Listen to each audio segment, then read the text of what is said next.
That one sentient primal force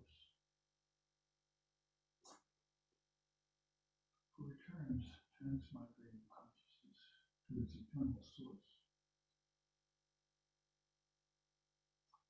dissolving name and form in nature. She does so. Accomplishes both, and the soul attains its final emancipation from peace.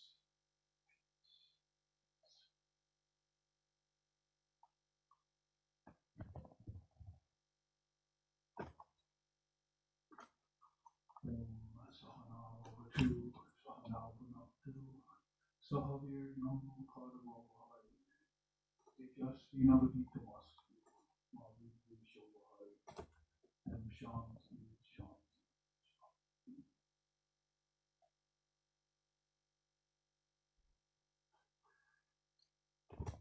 May Brahman, the eternal,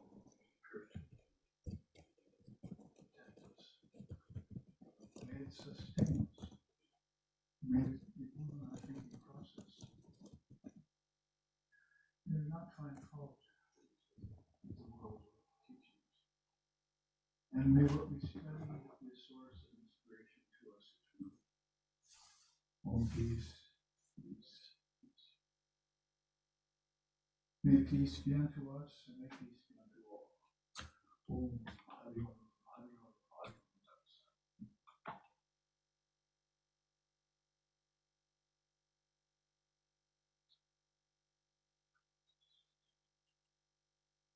So it's very garbled.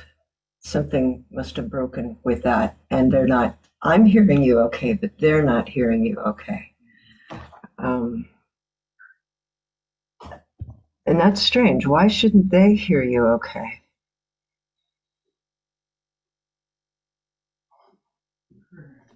Oh, I know what the problem is. Oh, good. It's not this then.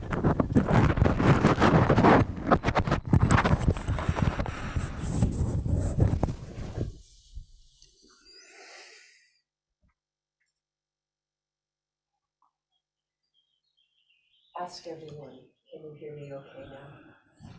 So we have finished the opening chant, and we're hoping that you can detect my voice without distortion or a problem. I'm getting a thumbs up that everything is okay. So instead of redoing the chant, which I'm sorry if it's garbled, you can look back on the original recording to see it or hear it. But it was a sutra from Patanjali's Raja Yoga. In fact, it was the very last sutra.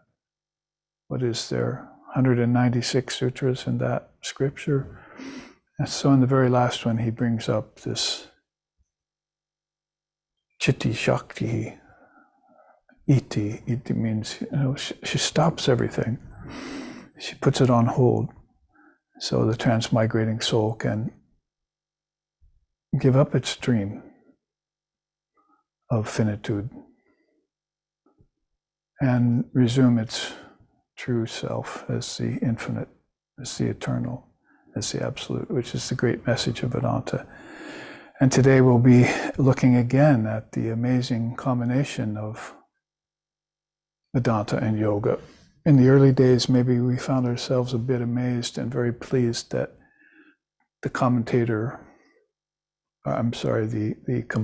of Vedanta, or the father of Vedanta, Vedavyas, did a commentary on Patanjali's Yoga Sutras. Well, at least we know that puts him after that period when Patanjali composed that beautiful Ashtanga system. And so we were in wonderment about a great being like Vedavyas, who incarnates many times over several yugas as an incarnation of Krishna to keep this Vedanta concurrent and up to date in people's minds, particularly helpful for the Burloka, for this physical world, which tends to forget spiritual things so easily. So that up-to-dateness of it all, commented on by a father of Vedanta, which is really more of a non-dual philosophy. But yoga is a philosophy of practice, so not specifically non-dual. So very beautiful to find out that that Patanjali is bringing to mention in several slokas toward the end this Chitti Shakti, the mother of our thoughts, or the Vakdevi or Saraswati. She's mentioned in the Tantras, mentioned in the Upanishads, like the Kena Upanishad, which is the first appearance that she makes in a recorded scriptures in the Kena Upanishad. She's the one who tries to introduce the gods to Brahman, because even the gods can't see Brahman. So don't feel bad if you can't see Brahman yet here on earth as a mere human being.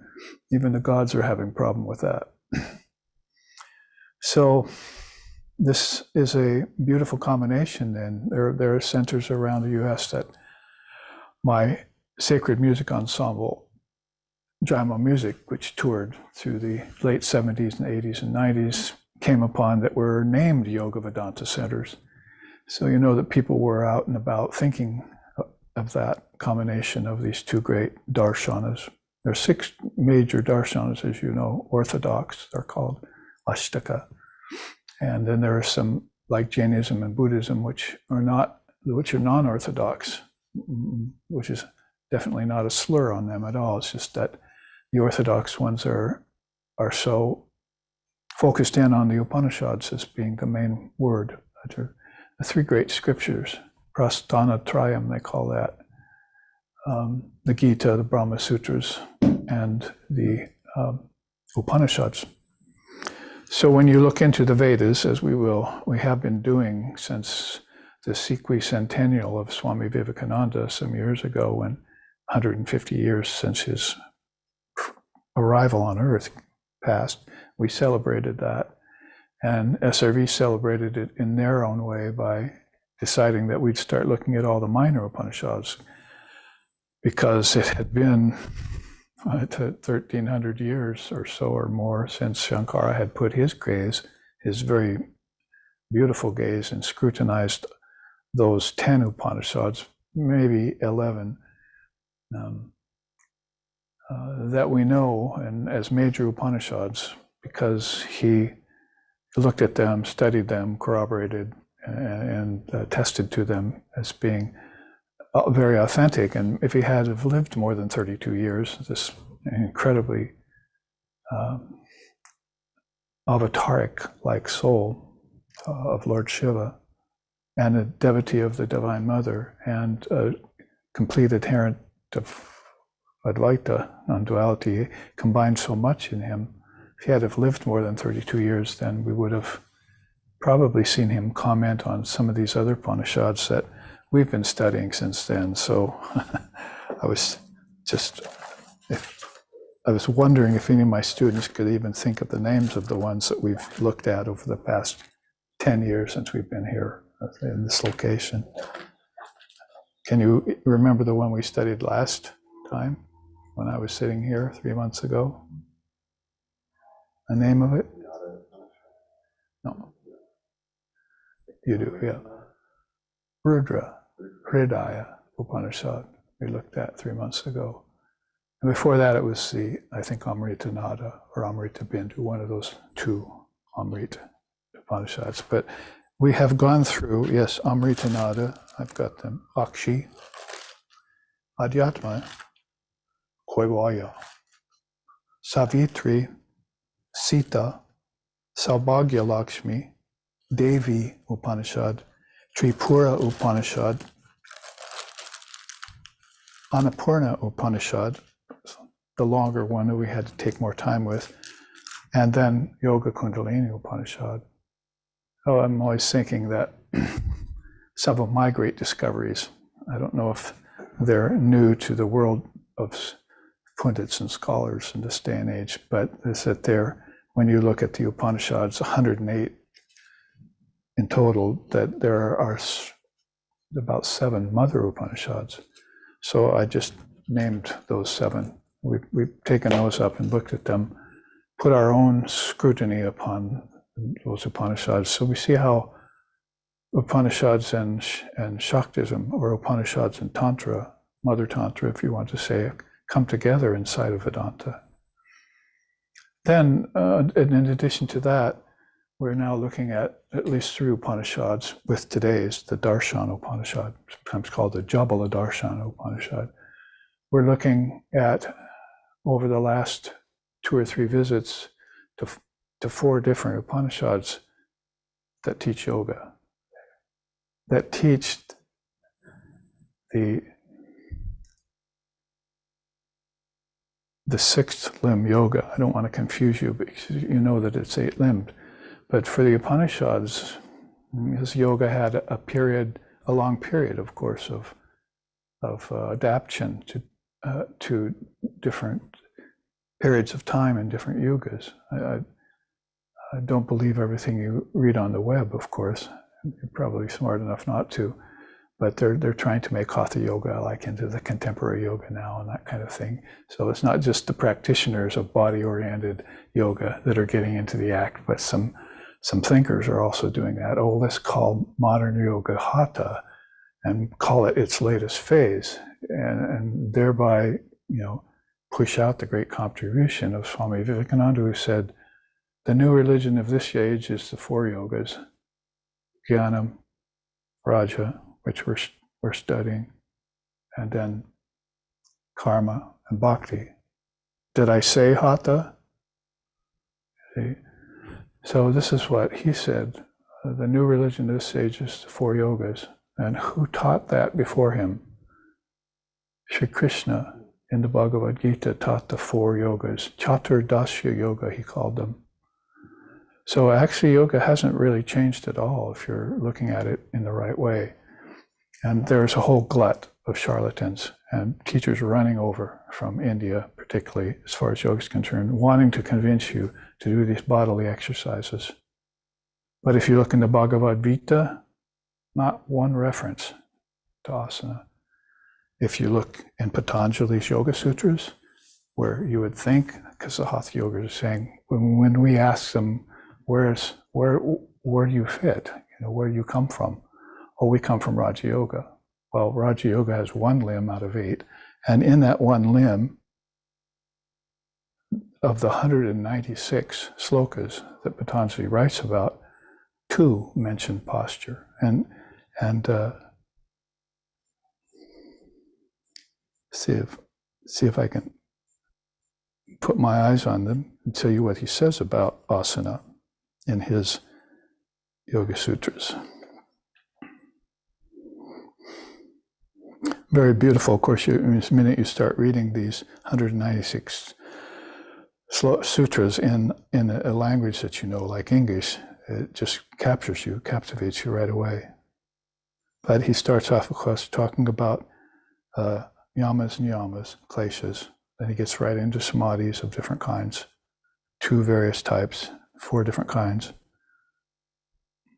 And says the difference between seated samadhi and unseated samadhi.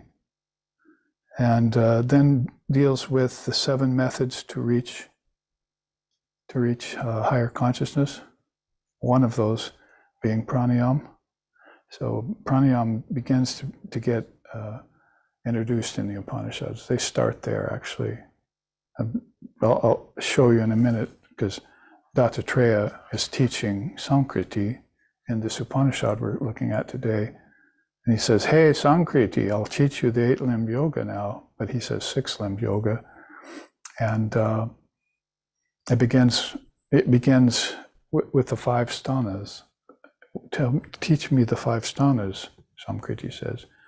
That's navel, heart, throat, third eye, and crown. So when we looked in the Kundalini Upanishad, Kundalini Yoga Upanishad, or Yoga Kundalini Upanishad, several years ago, we also came to know that they started you out at the Manipura chakra, as if the lower two chakras weren't even in the picture. And my interpretation of this is that there are people being born who don't need to do asana, they don't need to do breathing exercises. In fact, many of them don't need to do practice.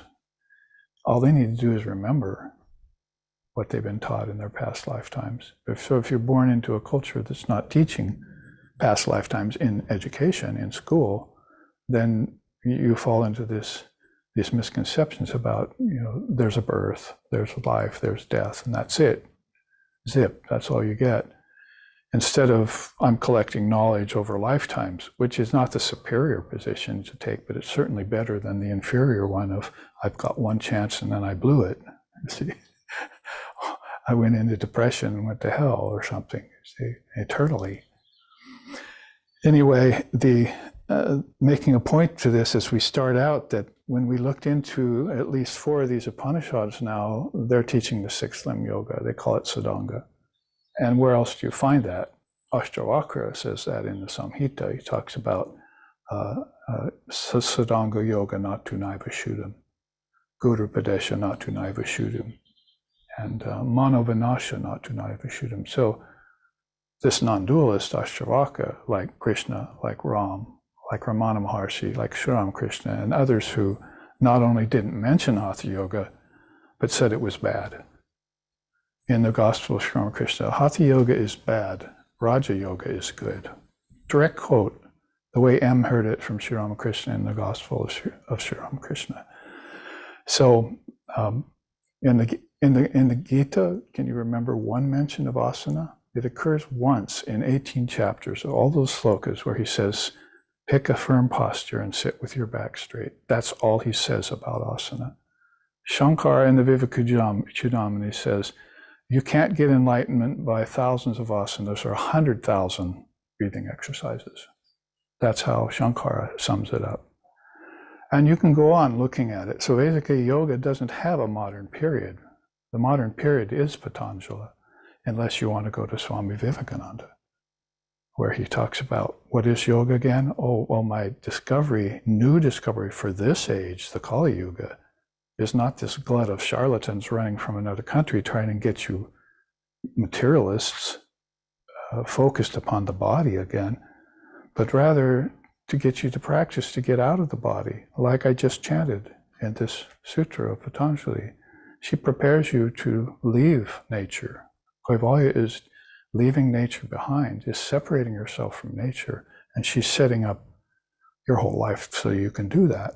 Why? So you don't have to be reborn again and suffer lust, anger, greed, envy, jealousy, and war, and deprivation, disease, and the 6 transformations, and the 5 kleshas, which he starts out talking about here, or having to go back to school and do it all over again and again, and never remember it in your next lifetime because you're still ignorant, you see. So this is looking at all the advices, those who champion non-duality, then you're not hearing anything about a physically based yoga, and you're hearing everything about non-duality. And in between, even in the Upanishads, you're finding out that they even skipped it, that they're starting you out here at the Manipura chakra, if you want to speak Kundalini, or at the navel, at the first sthana. So that's what we'll look at today when we get into it.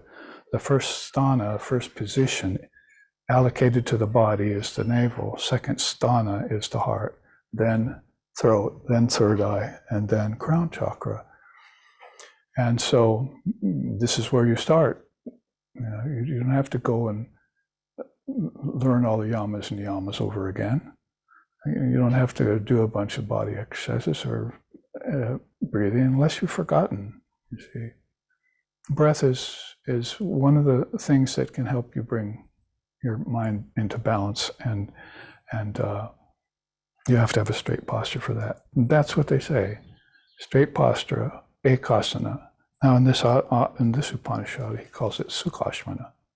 Sukhasana means, Dattatreya says, the one position that's most pleasant for you is what he tells Samkriti. He's going through the 8 limbs. That's the one thing he says about I'm sorry, the 6 limbs. Actually, he does go through the 8 limbs. He lets you know about the yamas and niyamas. He's telling Samkriti. But he says, as far as sthanas goes, positions, you start there at the navel. So it's like you must have already done this purification in a past lifetime. You don't have to do it again. You just have to remember that I've mastered my posture, because he tells Samkriti here, if you master your posture, you master the 3 worlds. That's Bhur, Bhuva, and Swaha. So those are the worlds of transmigration, coming and going. Coming and going is over for you then. And you're just appearing and disappearing, as it were. You're always there. It's just a matter of whether you take a form or not. Oh, now I borrowed a form, now I'm giving it up. And this can go on without the slightest bit of hesitation or fear or suffering in the illumined soul. So this is all needing to be said when we looked at yoga inside of the Upanishads. What's the difference between yoga, these 3 or 4? That is Akshi, Amrita, Nada, Yoga Kundalini, and now the Darshanopanisad. Those are all teaching you the yoga. I will now teach you yoga. So you know how there's a great connection, not only just between Mother and Upanishads, Veda and Tantra, but between yoga, Patanjala, 6 limb, 8 limb, and the Upanishads too. So this means really that was pre-Vedic. I would interpret it, because we're trying to interpret it as being something far before Krishna, but they're giving Krishna a date that's too current. And even if so, wasn't he the same being as Sri Ram? You see, Ram's next incarnation was Krishna, and the whole age had passed. That's a long time. So if you go back to Ram, that might be pre-Vedic. So how could you assign yoga there? To Vishishta, the rishis that were teaching it at that time, 12 of them. There were 12 rishis that knew that Ram was an avatar. There were a lot more rishis in India, but they didn't know he was an avatar. So that's, if you want to say, pre-Vedic. When it comes to Vedic, then you've got these Upanishads that are also teaching yoga. So there's 2 periods in where you're finding yoga has been there a long time. First time it occurred was actually in the Rig Veda. It's mentioned, yoga is mentioned in the Rig Veda, the earliest of all recorded scriptures. So Vedic, pre-Vedic to Vedic, and then the next thing, if you want to put this later in time, then it would be Sri Krishna talking about the 4 yogas, Chaturdasha. After that, it's Patanjali with the 8-limb system. After that, it fell, in my opinion, until Vedavyas commented on it again, so it wouldn't fall, because Vedavyas's purpose is to come back to the earth as an incarnation of Krishna and keep the scriptures concurrent and going in the minds of people, especially the people of the 3 worlds whose problem is attachment to rebirth, attachment to the body. So this is how you would probably not want to listen to what they're trying to tell you on the web right now. Oh, it's got 6 periods, and the most modern one is Hatha. That's ridiculous, you see. So there are people that are actually deluded enough to be thinking about this, when Vivekananda has come on the scene just very recently and declared to you that there are 4 great yogas, and there always has been ever since back in Krishna's time. That's yoga. It's 4-fold. And it's one, but it's also a practice that keeps you in line with freedom, Kaivalya. So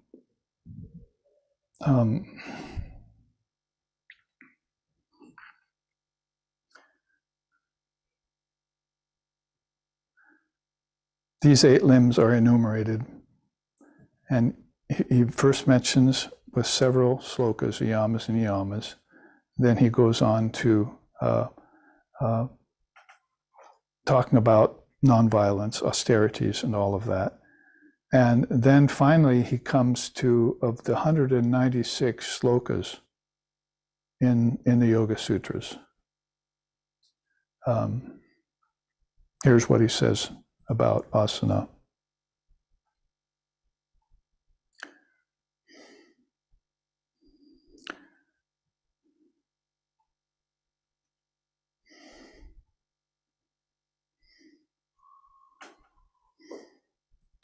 A position which is firm and settled brings satisfaction to the meditator.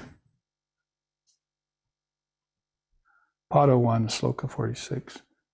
A position which is firm and settled brings satisfaction to the meditator. That's all he says about asana. Now, in conjunction with pranayama, he uses it once more when he says, integrating meditation and practice, restlessness goes away and posture becomes stable. So if you meditate, your posture will fall. Have you ever taught that to children, or have you ever been taught that before?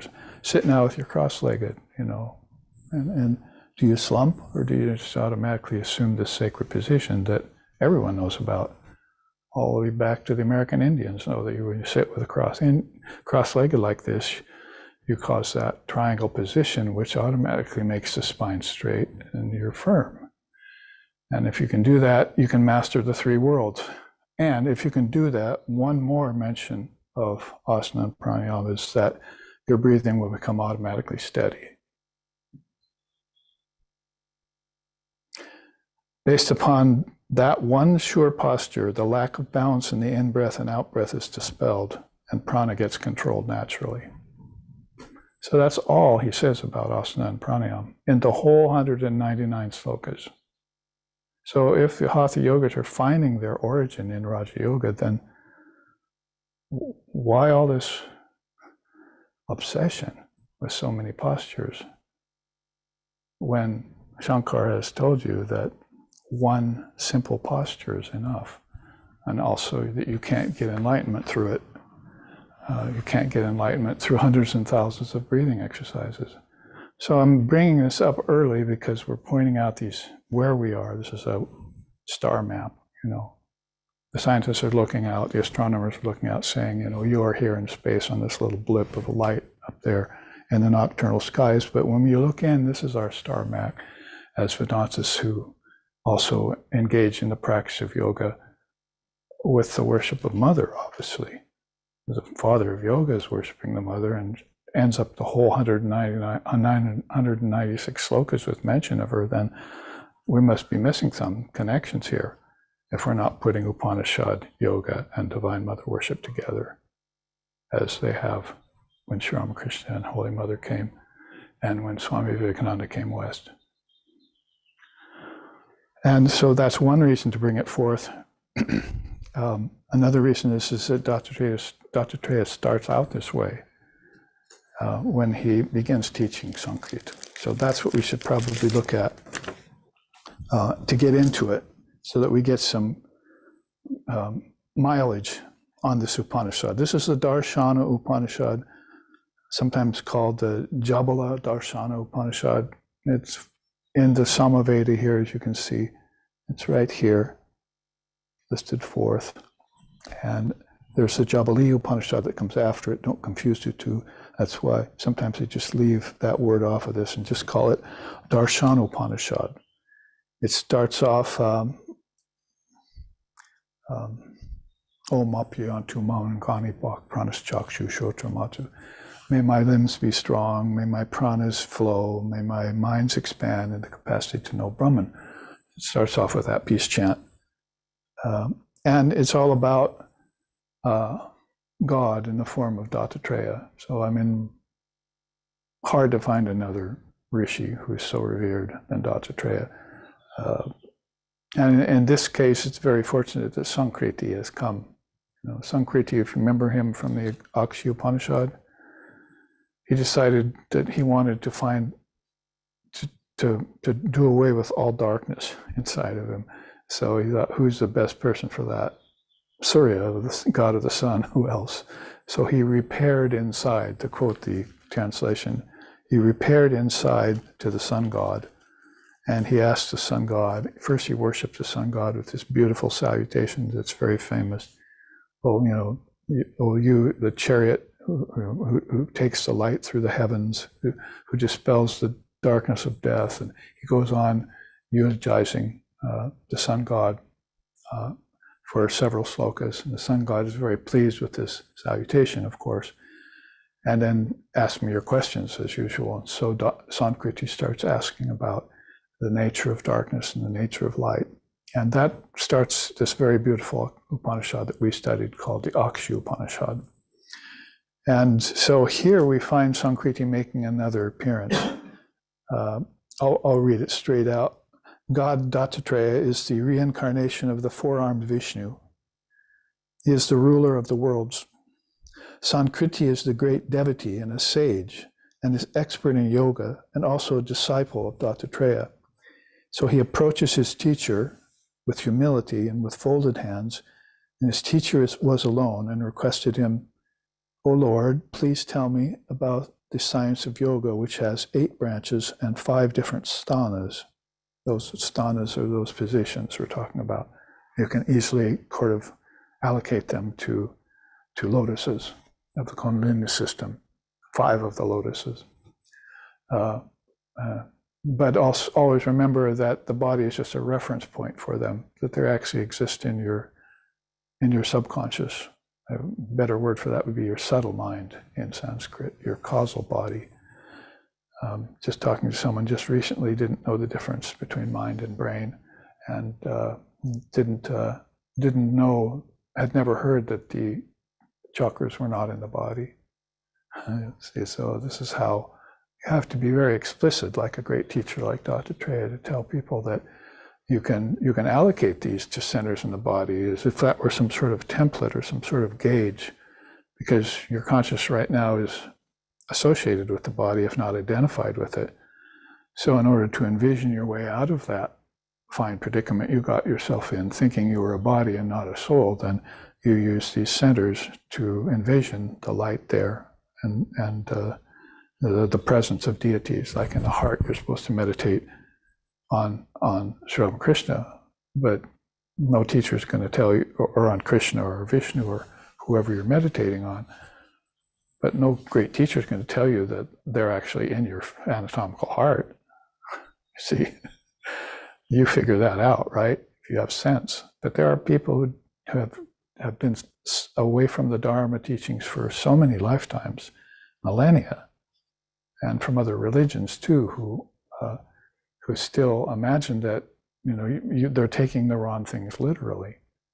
And it'd be nice if we took the right things literally and the wrong things not so literal, like the actual presence of a devil or an eternal hellfire and all that. Those are just symbols, and they're not the truth. They can turn into superstitions real quick too, and they can frighten people away from their true self rather than ingratiate them to the true self and introduce them to the true self, like Samkriti is going to the sun god for, see, to get this light shed upon him. So his doubt is all gone forever. So please tell me about the science of yoga and the 5 different sthanas, places or spaces. And so you allocate them to the body, but you know that the body is in the mind, and the mind is in, all of nature is in the mind. And the mind is in the Atman, and the Atman is in Brahman. Because that's how the Advaitic teachers have told you to dissolve everything back. And I just read or chanted at the beginning of class, Purusham Artam Shunyanam Gunanam Prati Frashavaha. So Shunyanam means negated, it's empty. You're taking everything back to them, and particularly the gunas. So you're taking those back because nature operates on those gunas. Tamas, Rajas, and Sattva, the first things that make an appearance that kick everything out of equilibrium, so you're not peaceful anymore. You're depressed, or you're restless, or you think you're fine and you're not. In the case of Sattva. So you have to be reoriented to this truth. It has to sober you up.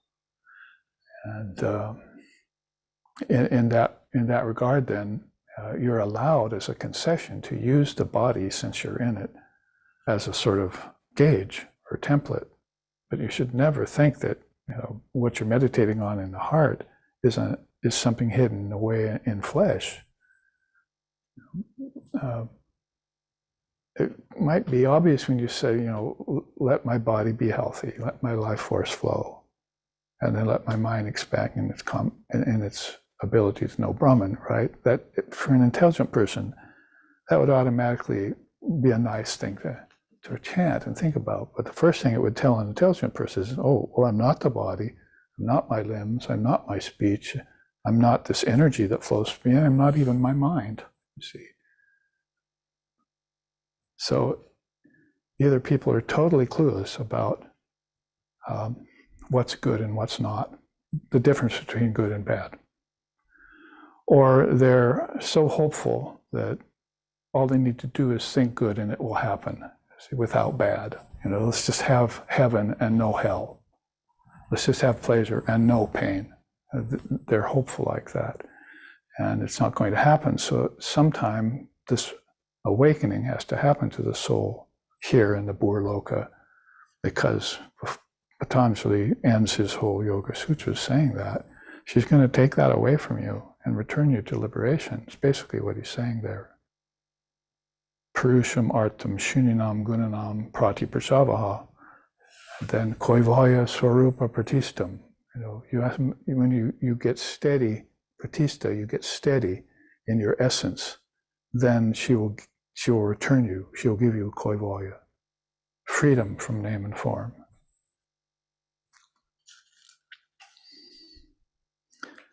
So his first question to Dattatreya then, when he gets him alone and quiet, and pleased with the salutation and all that, and he says, teach me this 8-limbed yoga with its 5 sthanas, knowing which I will attain liberation. Dattatreya then answered, hey, Samkriti. The word hey, you hear that a lot in India. It's a little different for us, but it's a kind of a familiar affectation. Hey, Samkriti, I shall tell you about yoga, which has 8 branches.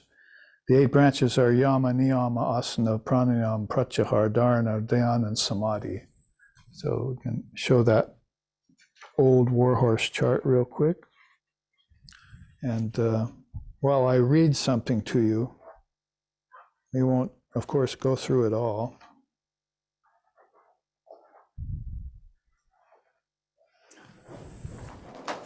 But just so you have it as a visual in front of you, those looking on from home and those here in the classroom, so you can acquaint yourself, because the first thing that Dattatreya answers is, this is the 8 limbs, should be known to you, but basically it's yamas and niyamas first, and then he's going to teach those, and then asana and pranayama next, and then pratyahara, dharana, Jnana, and samadhi, these 8 limbs. And so this first part of the Upanishad, which is a short one, can go quick. I'll just read it to you. But I have another chart to show you that's Dattatreya's version. Yama is the first, the practice of non-violence, truth, non-possession of properties of others, celibacy, mercy, honesty, patience, stability, food discipline, and cleanliness are the rest. Niyama is the 10 aspects of penance, joy, orthodoxy, charity, worship of God, hearing philosophy, fear of bad actions, clear intelligence, chanting, and austerities. So for the 5 yamas, he's got 10 different things to say about it. And for the 5 yamas, he has 10 different things to say about it. 5 of them we're familiar with, that later got condensed down by Patanjali, most likely. But in Dattatreya's time, then, with Samkriti here, he's giving a running commentary by adding in things. I mean, we know that cleanliness could be like purity or saucha, and clear intellect could be like, absence of Bhranti Darshana, clarity, and so forth. But you never really heard fear of bad actions as one of the yamas and niyamas. But of course, you did hear about nonviolence, and you did hear about truthfulness. So those are steady. So that's in sloka 1 and 2. After the introduction, he gives one sloka on each of those 5 yamas and niyamas. Then he goes to asana right away.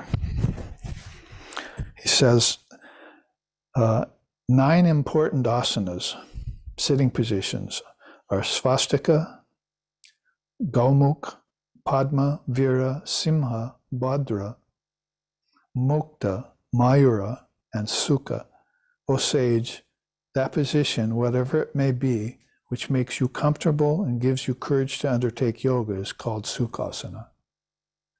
So he's giving 10 that the rishis like for those beginners. And then he's saying, take one of them.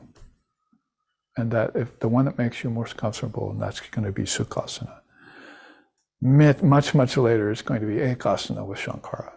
You know, we see, by the time Shankara comes along, he's just like, as it were, fed up with the ignorance, even amongst the Hindus at that time, because nobody ever left India with any of these teachings, en masse at least, until Vivekananda did it recently.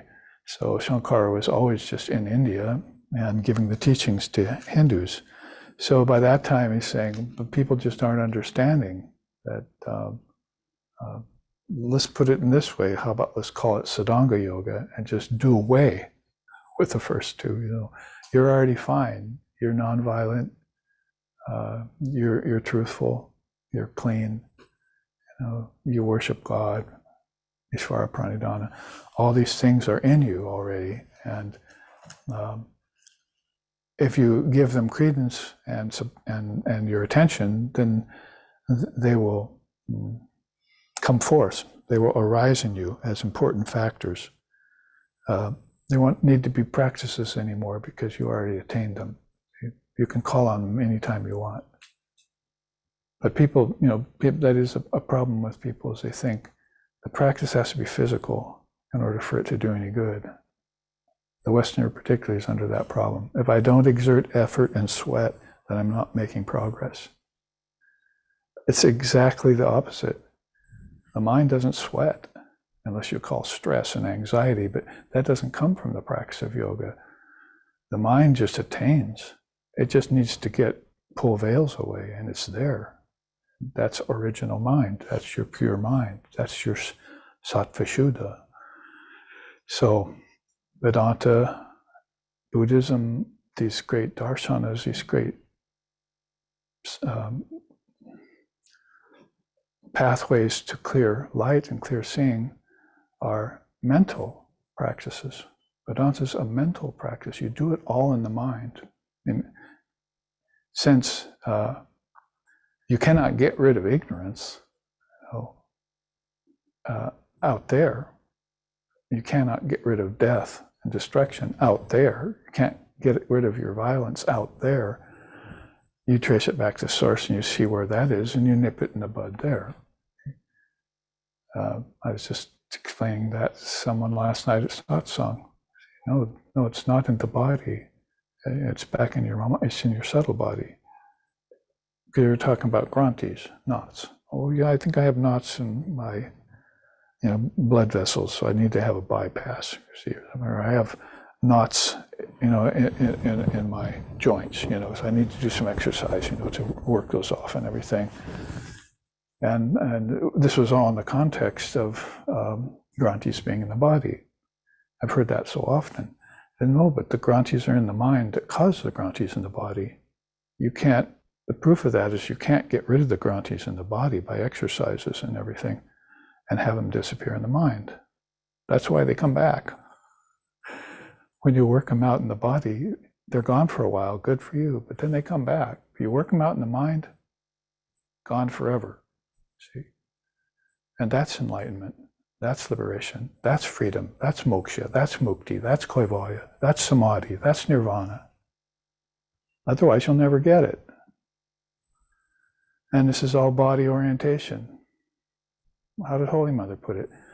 Oh, this body, an attachment to it, it's just a few pounds of ash in the end. Give it up. See? She's not putting kids' gloves on, this beautiful Divine Mother of the Universe, and coming here and coddling people. They're cowering down, hunkering down, like the body's going to protect them from everything. And they always have to be at war in order to protect them. That's not nonviolence, the first principle of yoga. So you're going to have to go in and do away with those things at the source. There are many very good methods, but roundabout methods to do this, like Sankhya. You see, the Adidaiva Vidya, the original 24 cosmic principles. And it's mentioned in the Upanishad that we'll take next week at retreat. And basically is that these different principles that you meditate upon, there are, in fact, Dattatreya is telling Samkriti here is that, and this is the one great difference we'll come upon here in the study this weekend, is that there are 5 types of dharana. So we're going to learn about 5 different types of concentration. And that's not listed anywhere in any other teaching. It's Dattatreya's signature teaching on that 6th limb of dharana. 5 types of concentration. So when I saw it, I made a whole chart on it. You know, took it out from everything else. So we'll come across that. So that's just to say that there are some very roundabout methods which you can do to get rid of your the kleshas. They cling, you know, to the mind and ignorance. So you purify the whole mind, and they go with it. See, if you think the kleshas are something that's coming from the outside, or there's something that you need to do some sort of physical perspiring exercise to try and get rid of them, well, think again, because they keep coming back on you, on cultures, on races, over ages. Not just speak about, you know, oh, I feel good this week, and next week I don't. So you're going to have to do a practice that dissolves them completely where they stand. And so that's why we work on the mind. The kleshas cannot exist anymore in a mind that has done this practice. Shall I read you the very last sloka of this Upanishad before we even get to it tomorrow at closing time? Thus advised Lord Dattatreya, the sage Samkriti, who fully lost all his fear and attained the blissful state deep within himself. So it is. You hear this practice, Shravana, you do the practice, Manana, which is in the mind. Manana means you do it in the mind. And then the body is fine. Life force is fine. You go back to let my limbs and my speech, let my prana flow nicely, let my mind expand in its knowledge to know Brahman. The whole thing is one connected truth. And all you need to do is hear it, do it. And there are many souls born who don't even need to do that. They're teaching it, like Dattatreya. It's not like he has to go back and do all this again. In a Kali Yuga, Sri Ramakrishna had to go back and do it all again for us. See, well, here, watch me for 12 years. Some of you write a book about this, you see. Because yogis don't write autobiographies. Someone else does it for them. True yogis just live it. Someone else comes along, like Mahendranath Gupta, and says, I saw Sri Ramakrishna doing this and such and such. Then there's no ego in it. So this is what he's saying about 9 different asanas. And then he continues, people who do not have strength to take up these positions can use sukhasana. Victory in the seating position is like victory over the 3 worlds. So if you can sit like this for 49 days, like Lord Buddha did under the bo tree, one of the greatest and most famous sittings we ever heard of was Lord Buddha, also Jesus in the wilderness, sitting in this position for samadhi occurred to them. So Of course, they would master all the worlds. That would be actually a minor attainment to master the three worlds. They probably came into the body already a master of the three worlds, you see, to have parents like they had, right? Because the parents are in the three worlds too, you see. So the auspicious markings, they call that. Beings are born with auspicious markings, and so they'll be the best ones to transmit this. I think beautiful teaching next week we have in the Kundalini Upanishad is that the three kinds of bodies you get. Adibhaudika means a body, given to practice. And if you do that, then you get Adidaivika. Adidaivika is a body that's given to the gods. So once you have your body purified, then the second body you get is a body that's just given to the gods. It's a gift to them. So you're totally surrendered to them. Then the third body is Adivahika. Vahika is a vehicle, like a vahana, you see, like Ganesha, and Saraswati riding a swan and all that. So Adivahika means you become able to bestow boons on others. Your body that purified itself was now given to the gods, and they're using it to give the boons that they gave to you to others. That's Adivahika. So you become a divine vehicle to give these truths to other people and waken them up, like our founder, like Sixin, did to some of us.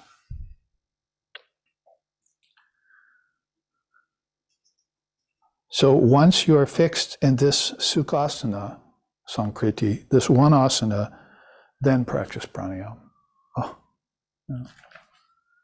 But you're just doing endless asanas, and doing pranayama, mixing it in with it. And I was trying to explain that the other day by people saying sitting in meditation before they even do that. See, so they haven't purified their body, they haven't purified their breath or mastered their breath, and they're trying to meditate. It's like trying to practice Kundalini yoga before you offer yourself to Mother Kundalini herself. Doing some sort of austere practice or something that imbalanced the mind. She's not going to want to arise in a body-mind mechanism like that. So this is all step-by-step yogic practice advised by the realized. So I'm going to read the next sloka 4. It's very long, and then we'll go back to a chart I want to show you. Either at the top of a mountain, by the shore of a river, or under a vilva tree in the forest, after choosing a clean place which is acceptable to the mind, and after establishing a place to do tapas, ashram it's called, or austerity, sit in that one asana that is familiar to you, facing either east or north. Then sit with the body, neck, and head in a straight line, cover the face, and concentrate the vision with best possible attention on the nectar that's flowing in the fourth state. Like a dot at the end of your nose, he says. So after you've done this, you focus yourself in this way, and you immediately become aware that there's this flow of nectar. You see, consciousness is like a flow of nectar.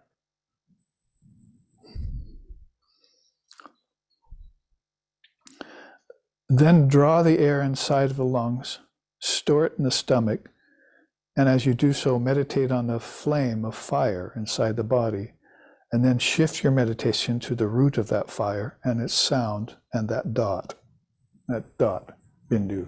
See, you're going to pierce. Turn it into a half moon.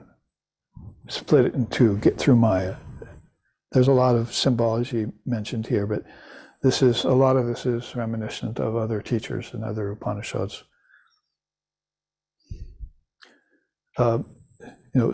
Using the lungs, you breathe, you extend your breath to such an extent that you shake the spinal column and a little bit of that nectar gets into the Sushumna, and then you take it up.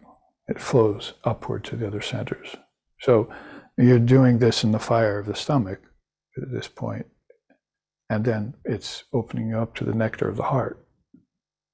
You're piercing that granthi that's there that we talk about. The Brahma granthi was low, and then the Vishnu granthi is prior to the heart. Then that intelligent one doing this practice exhales and draws the prana using the Pingala nadi, which is tawny colored, and it's the right side of the Sushumna, and meditates on the fire of the bijam.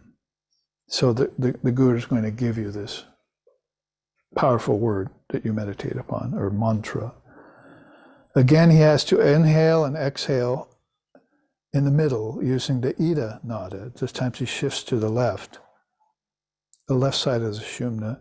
One should have to live in a secret place and practice this exercise 6 times for 3 or 4 days, or 3 or 4 weeks at dawn, noon, and dusk. This would help him clean the nadis. Slowly, symbols are starting to show up. Body becomes light, and the fire in the stomach burns well, means your digestion, and the voice comes clearer. And these are the symbols of gaining mastery. Until you see these symbols, you have to practice this. So, very classic way of a great teacher like Dattatreya, who's attained past master, talking about a phase of practice that he mastered at one time in his lifetimes, and then led so many other students through, and told them what to watch for, how long to keep it up, until those nadis become cleansed and purified. And some of this becomes obvious to the seeker, the effects of it. The Upanishads will mention that. Start to hear sounds, and like see signs, see light, hear the sound of tinkling of bells or a deep kettle drum in the distance, hear an ocean coming at you. There are different mentions in some of these Upanishads about those inner sounds, which are happening to your inner senses. That's why we learn about the subtle senses in the subtle body. And it's obvious that there are gross manifestations to this. You can go to the symphony and hear a kettle drum, but it doesn't have the same effect on you as this deep drum that booms forth when you do inner practice and awaken the Kundalini. Now I will tell you about Pratyahara. So these first 4 slokas are pretty full, as you can see already, and they deal with these penultimate stages of preparedness, and also that can be very problematic. So the chart I made for it here that we can look at before the break, and maybe even today we'll be able to, oh, that's not it, get to the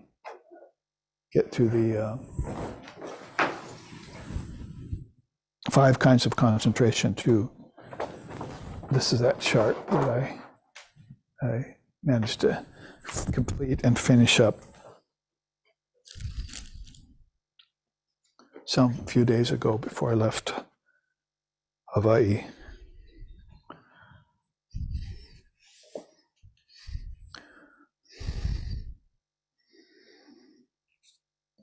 So we see Patanjali's tree of yoga. I wanted to put that. It's the first tree of yoga I ever showed you, some 30 more years ago, that an inmate, student of mine who had gone to prison for a few years, said, draw me a good tree of yoga so that I can put things on. And so he did this for me. And then he signed this with the computer after we did the picture, and put all the aspects of yoga in there. So that was the very first tree of yoga that we ever learned from, the 8-limb system, that began to teach us the vast difference, say, between Raja Yoga and Hatha Yoga that people were into. And people were very amazed to see this and hear it. And then there's a whole book just completed, actually. Mahesh just proofed it. and on a proof it. And it's the 2 volumes that we engaged in for those 10 years with about 100 people right here, most of us Westerners. And that book's all completed. And that has all the charts on yoga and takes us through all the sutras of yoga. And that's going to be available to us in 2 volumes before too long. So there you see Samkriti being told by Dattatreya, after satisfying all the lower limbs of yoga, always from thenceforth perform meditation upon that one who is beyond the reach of meditation. That's a very beautiful seeming contradiction. Meditate on the one who's beyond meditation. So this is how, once you have, as he says, satisfied these lower limbs in the way the teacher wants you to, then meditate, then concentrate and meditate, because you'll have so much less in the way. And if you have so much less in the way, you won't be deterred from your resolve to get enlightenment. People are falling off early limbs of yoga, particularly pratyahara, because they haven't purified themselves up to that limb. Therefore, when they try and attain the upper ones, it's too hard and they fall and give up the path. So that problem, that pitfall, which is listed as one of the main pitfalls in Kundalini yoga, can be avoided by doing this purification of body and senses and breath and position early in the way that they're telling you to do it, without these sidetracks. Too much breathing exercise imbalances the mind. Too many asanas confuses the posture. So they're telling you these things as you go along. And so he's repeating it here for Samkriti. Then when you are able to meditate without these distractions or impurities, both, then meditate upon that one who is beyond meditation. So they're already gearing you towards samadhi. Samadhi doesn't have a deity. Constant meditation still has a deity, Ishvara. But this meditation is beyond the meditator and beyond the object of meditation. The ideal of meditation is that non-dual reality they speak of. In the mind of that great Purusha who practices like this, the science of Vedanta will automatically appear. So this is why you don't, you do the practice step by step, and enlightenment dawns on the mind in stages, and you don't worry about what's to come, like I will attain it or I won't attain it, or any of that. You just do the practice and you step by step inwards on that ladder of ascension, the inward ascension that's going on. And as it happens, then you'll find out that everything in your past lifetimes that you knew, all the knowledge you had about spirituality, comes to you. It's called the rain cloud of virtues. And Vivekananda talked about that when he said, those who give up the occult powers that come about through hatha yoga and so forth, when they give up the occult powers, they attain the rain cloud of virtues. So it's not like, I don't think it's that much like, all of a sudden I'm getting things, I'm striving to get things. And I don't even think it's like mother bestows them upon you. I think it's that they're already there and you just run into them again, like an old friend in a woodland path somewhere that you haven't seen for years. See, like the Swamis, Ramakrishna passes away, they go into the Himalayas, and then once a year or once every couple of years, they run into each other and they hug and weep, and then they go on and forget about each other. So it's like that. These rain cloud of virtues are in you already, and sometimes it's your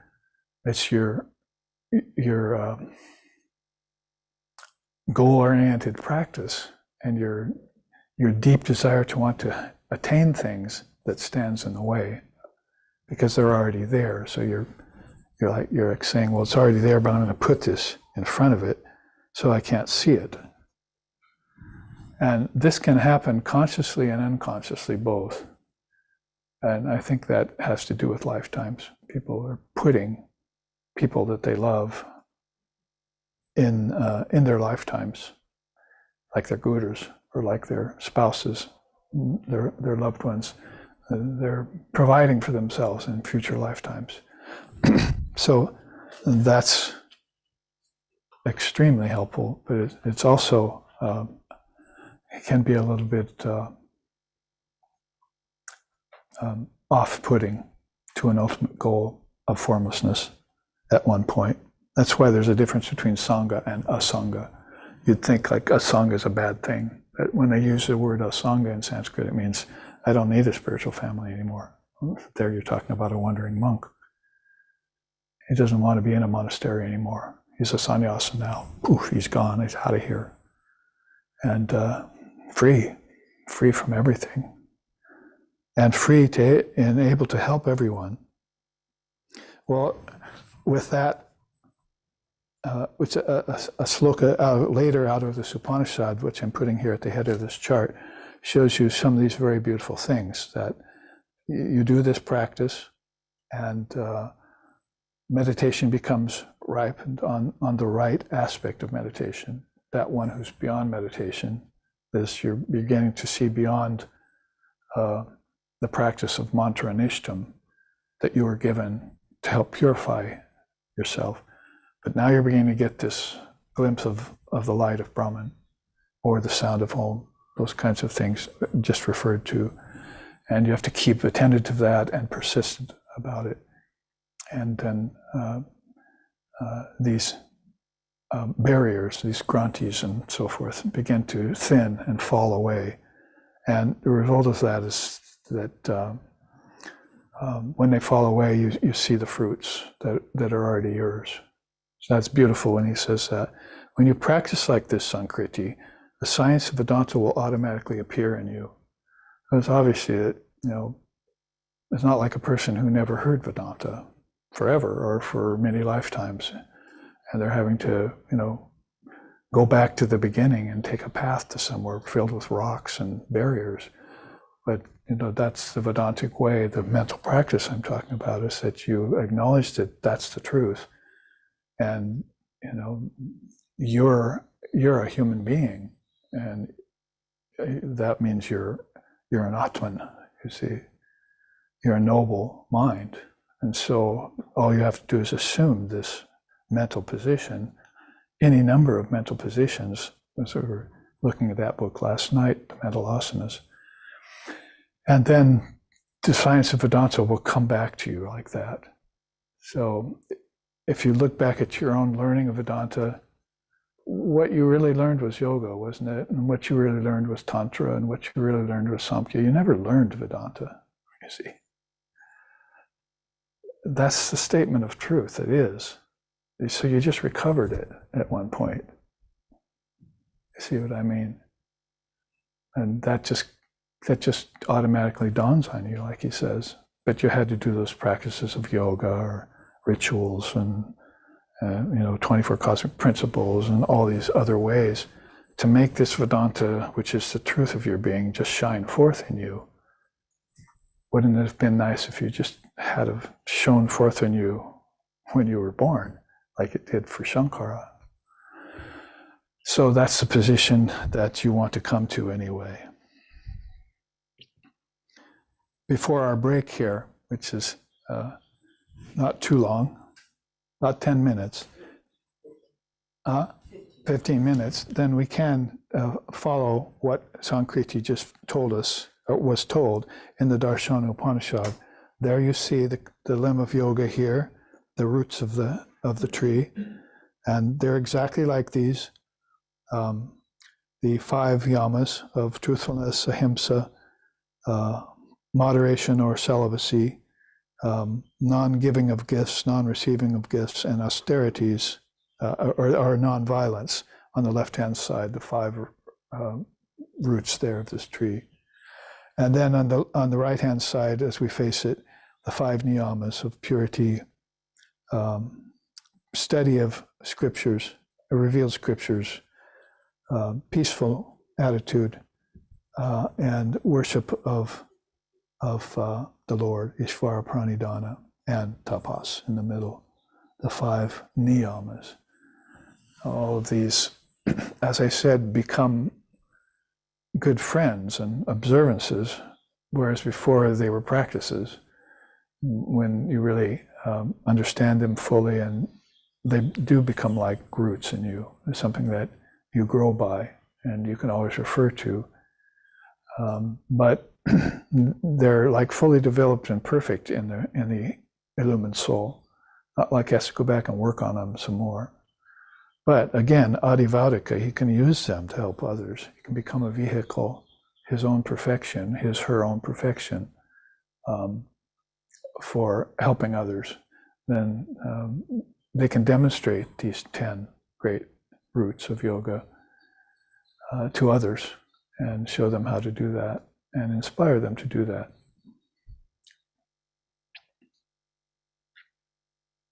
I meet people all the time. It's happened already several times to me since I arrived here in Portland this time, that have lost their inspiration. And then when they come and listen, they gain their inspiration back. So before the teacher came, then they weren't reading. After the teacher came, they started reading. And say, well, where are those books again I can pick up? And, because I get inspired by what you said. So they want to have that again. Now, how long can they keep that after I leave? Can they keep up this fire? He begins to talk about the fire. And there are several charts. We'll have to look at that next weekend too, at the retreat, about fire, how important that is.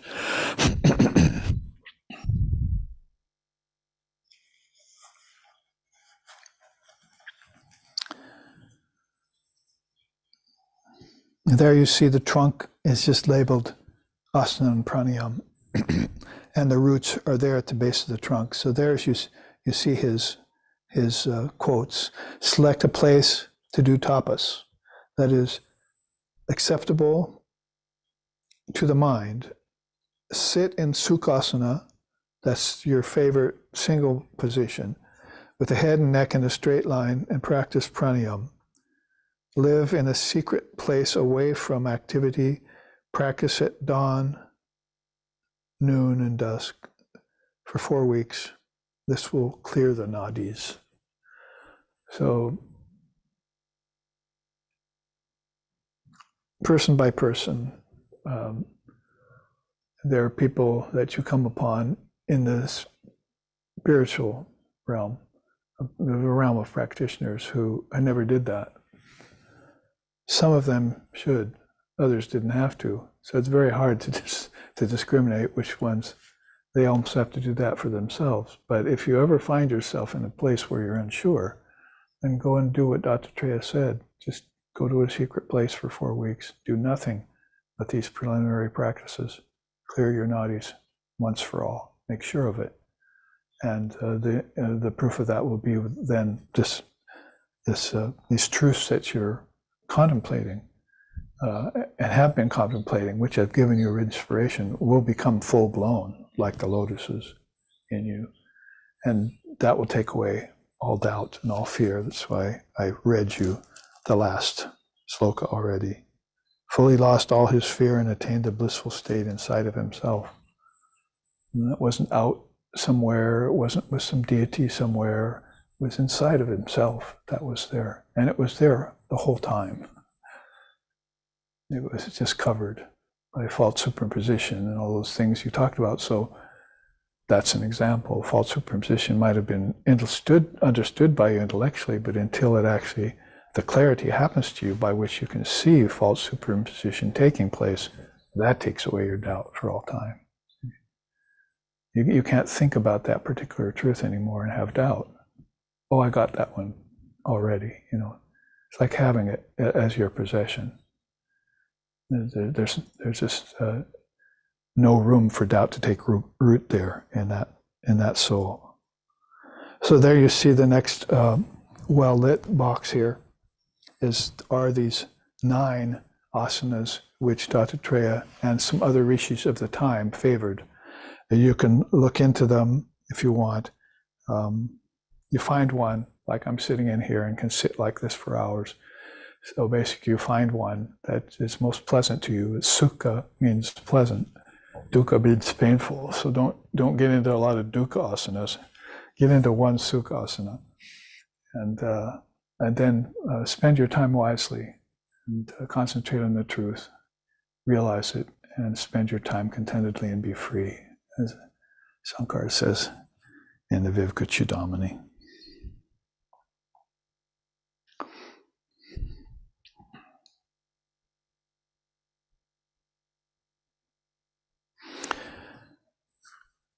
So I read them, we're showing them to repeat all the way up to there. So now we get to what we haven't read yet, and what we will take up the rest of this class and tomorrow's 3-hour class. And along with that will come this 5 types of dharana, which is one of Dattatreya's signature teachings. And you'll become both surprised and maybe pleasantly surprised at what it is, what these 5 kinds are. And it'll kind of occur to you and put you in wonder. It's so straightforward.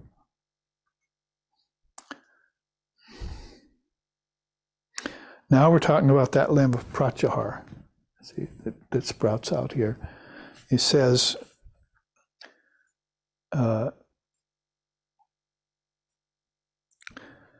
use force to divert the sensory organs from their usual course of travel towards objects is called pratyahara.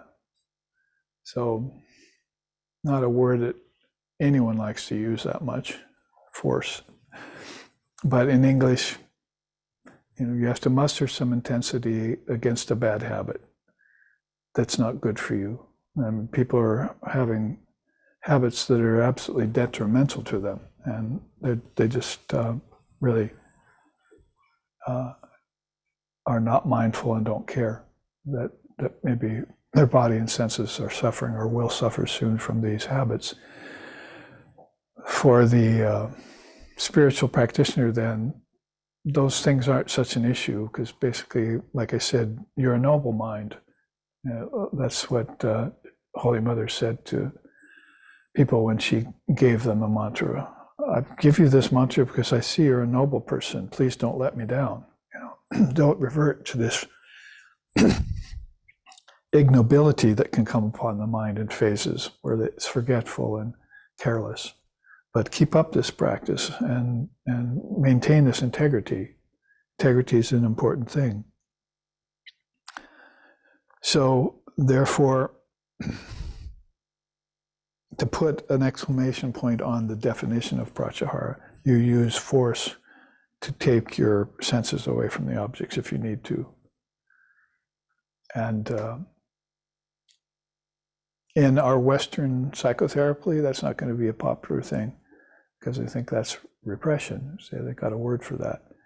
But for the practitioner, they're not relying on inferior methods like therapy from an unillumined person.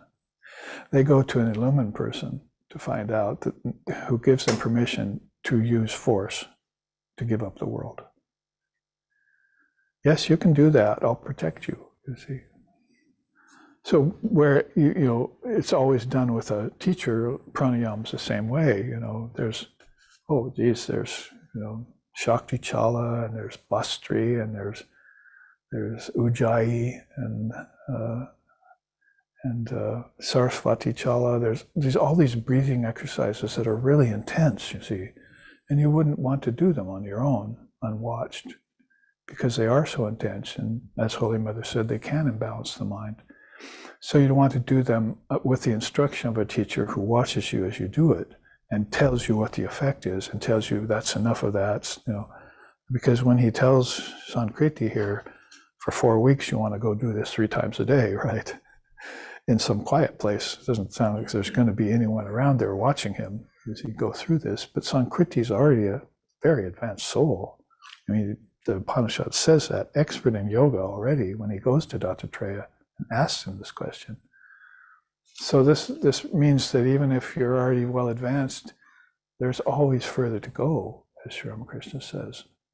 Don't call me guru, he said, because that sort of concludes that there's not further to go.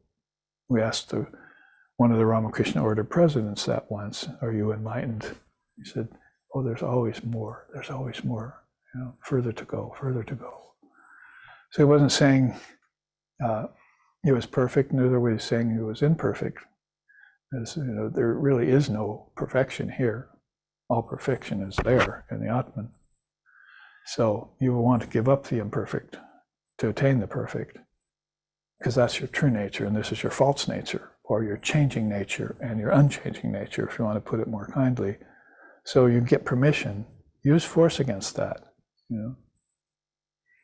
And for some beings, the guru would have the right eye for that, tell them to do this practice for a certain time. Or others who say, you better not do that. Like you wouldn't want to tell somebody who's got an addiction to alcohol, like Girish Ghosh had, oh, go do these practices.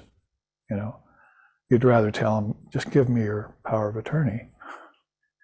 I'll do everything for you. And Girish loved that. But he gave up alcohol of his own accord after that, after the master gave him that permission. So there are different ways in which these goals are attained by different kinds of beings, and that has to be kept in mind.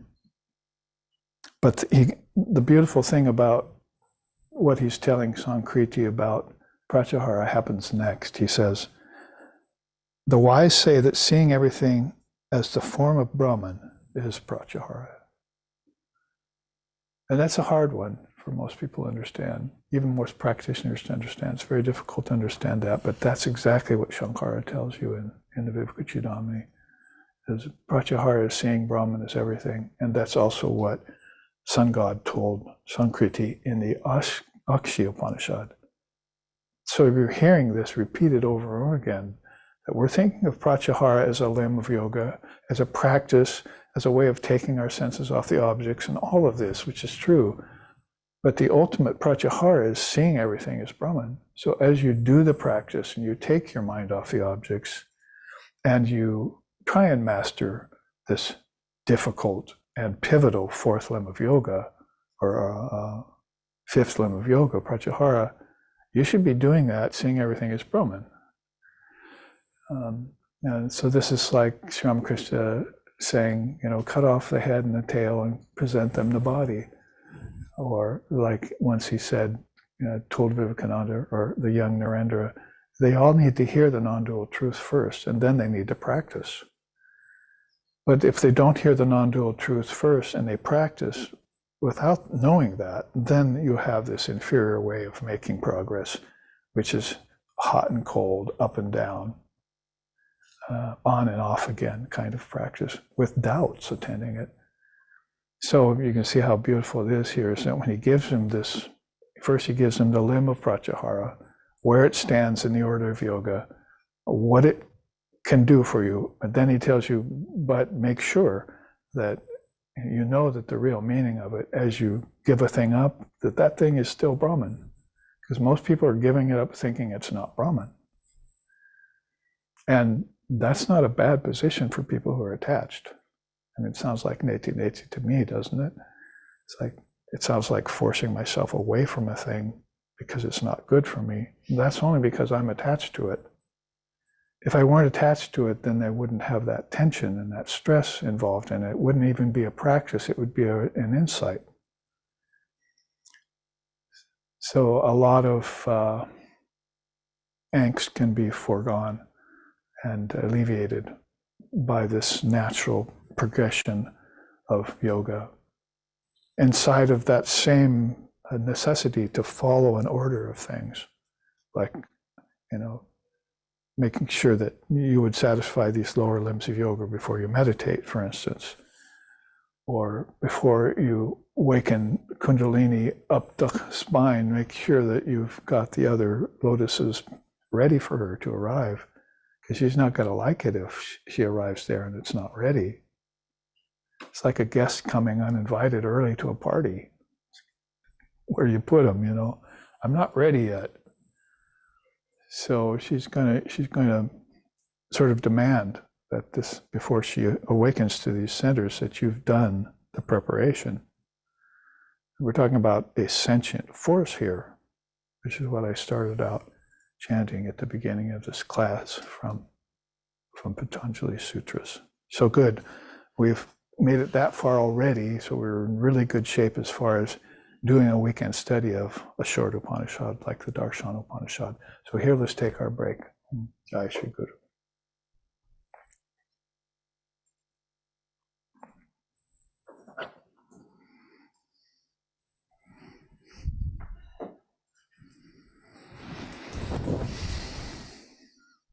And Shivapada isn't here because of relative.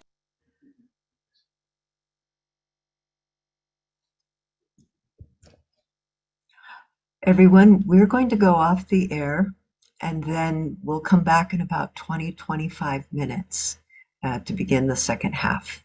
So we'll see you then. Thank you all for coming.